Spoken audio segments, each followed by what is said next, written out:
Hello traders, કેમ છો? I hope બધા મજામાં હશો. અને ટ્રેડિંગ કેવું ચાલે છે બધાનું? લેવલ કેવા છે સારા આપણા? શોર્ટ ટર્મ ડિલિવરીમાં જે બધા ટાર્ગેટ આવી ગયા છે, જેટલી ટીપ આપી હતી, જેટલા લેવલ આપ્યા હતા, જેટલા સ્ટોક આપ્યા હતા, એ બધાના ટાર્ગેટ આવી ગયા છે. બધામાં 10 થી 15% રિઝલ્ટ મળેલું છે. તો ટ્રેડર્સ, આજે તમારા માટે પાછો એક નવો સ્ટોક લઈને આવ્યો છું, એન્જલ વનનો.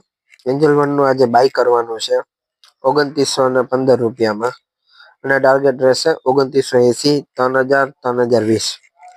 આ શોર્ટ ટર્મ ડિલિવરીનો ટાર્ગેટ છે. આ તમારે બાય કરવું હોય તો તમે ડિલિવરીમાં બાય કરી શકો છો. અને ચેનલને લાઈક કરો, સબસ્ક્રાઈબ કરો. હું કોઈ પેડ ગ્રુપ ચલાવતો નથી, આ બધા લેવલ્સ ફ્રીમાં આપું છું. તો દોસ્તો, ચેનલને લાઈક કરો અને સબસ્ક્રાઈબ